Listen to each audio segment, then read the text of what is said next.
మోడీని మనం వ్యతిరేకించాలా లేదా? ఎందుకు వ్యతిరేకించకూడదు? వ్యతిరేకించాలి. ఎందుకు వ్యతిరేకించాలి? అతను ప్రతిపక్ష పార్టీల వాళ్ళని వేధిస్తున్నాడు. ఎలా? కేసులు పెట్టి. మనం ఆ మాట అనేటటువంటి అప్పుడు ఒక్కటే ఆలోచిద్దాం. అవినీతిని మనం కంట్రోల్ చేయాలా, కాపాడాలా?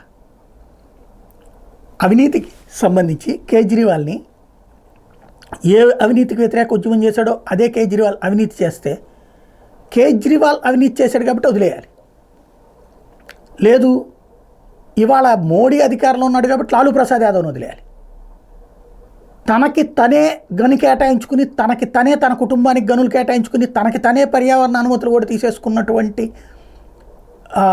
ఎవరైతే హర్యానాకి సంబంధించిన వీళ్ళని వదిలిపెట్టాలి, జార్ఖండ్కి సంబంధించినటువంటి సోరెన్ని వదిలిపెట్టేయాలి. అంటే అదే మామూలుగా ఏమంటాం, అవినీతిని మనం ఎట్లా చూస్తూ ఊరుకున్నారంటాం. అది వెంటనే అనే మాట ఏంటి? అధికార పక్షం వాళ్ళు ఎవరు అవినీతి చేయలేదు? ఎస్, చేసుంటే వెంటనే పట్టుకో, కోర్టులో ఉన్నాయి, చూపించు.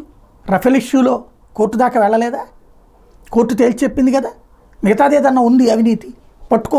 లేదు, ఖచ్చితంగా రేపు పొద్దున ప్రభుత్వం మారినప్పుడైతే అవినీతి వీళ్ళకి సంబంధించి ఏదన్నా ఉంటే పట్టుకుంటారుగా. అప్పుడేమి మనమేం కాపాడాల్సిన పని లేదుగా. ఇక్కడ చూసాం, జగన్ విషయంలో ఆరోపణలు చేసిన తెలుగుదేశం ఇప్పుడు కేసులు పెడుతోంది.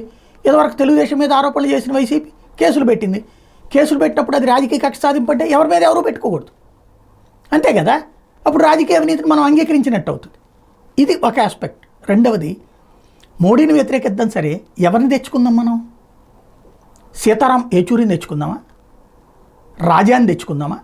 సిపిఐ సిపిఎంని? లేకపోతే రాహుల్ గాంధీని తెచ్చుకుందామా? లేదంటే మమతా బెనర్జీని తెచ్చుకుందామా? ఏం చేద్దాం తెచ్చుకుని వాళ్ళతో? ఓ బంగ్లాదేశ్ లాగా మారదామా? ఓ పాకిస్తాన్ లాగా మారదామా? ఒక ఆఫ్ఘనిస్తాన్ లాగా మారదామా? వాళ్ళ ఆలోచన తీరు, వాళ్ళ విధానాలు ఏంటో తెలుసు కదా మనకి. అలా అయినా పర్లేదా మనకి?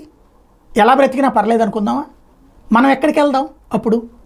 ఏ దేశానికి వెళ్దాం? బంగ్లాదేశ్ వాడు పారిపోతే భారతదేశం షెల్టర్ ఉంది. భారతీయుడు పారిపోవాలంటే ఎక్కడికి వెళ్ళాలి? నేపాల్ కూడా ఖాళీ లేదే, కమ్యూనిస్ట్ ప్రభుత్వం అక్కడ నడుస్తుంది. ఒక్కసారి ఆలోచించుకోలేమా?